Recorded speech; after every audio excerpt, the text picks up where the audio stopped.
From the outside looking in, it might appear as if group work and cooperative learning are spitting images of one another.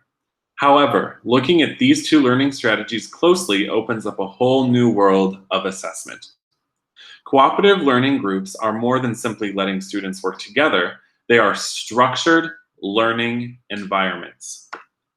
They serve a purpose in the classroom. Unlike group work, there are certain conditions in which these environments can truly be productive. And these conditions are there needs to be a presence of positive interdependence, there needs to be considerable face-to-face interaction, individuals need to be held accountable and have personal responsibility to achieve the group's goals. There needs to be a frequent use of relevant interpersonal and small group skills. And there needs to be regular group processing of how the group is doing and where it's going to go. Not only do these conditions need to be met, but there are also key differences between group work and cooperative learning. In fact, it is these differences that make these two different strategies so diverse. For starters, in a group work setting, group members compete with one another, and information is oftentimes withheld.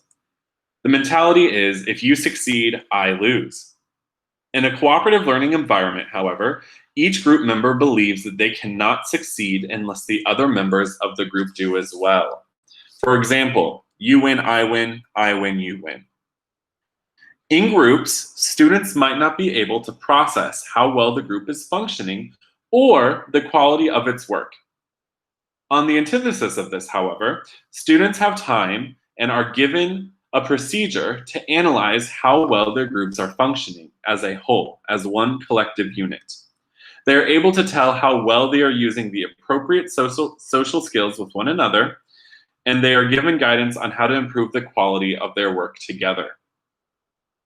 The creation of these two environments is also a key difference. With group work, there could be little to no attention given to who is partnered with whom. For example, the teacher might just select names at random out of a hat, or go around the classroom and assign partners. With cooperative learning, however, the teacher places students strategically with one another based on strengths and weaknesses. This is not something that is done last minute.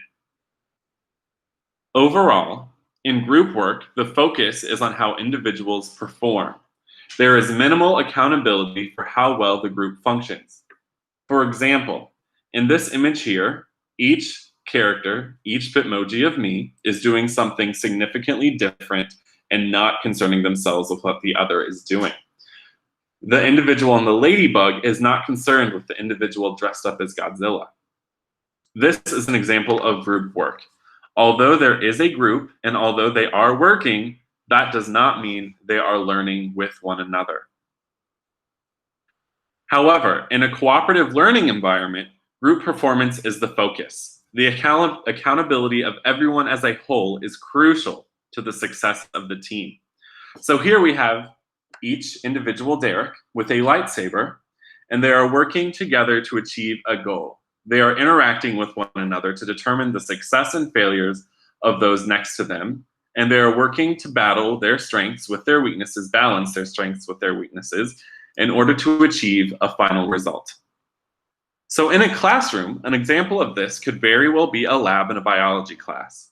Teachers pick groups not only based on who works well together, but who could grow working with one another.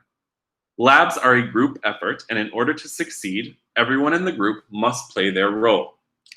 So that would be an example of a cooperative learning environment, a cooperative learning group. Group work could just be more or less a group of students working on a diorama or a diagram and then presenting that in front of the class.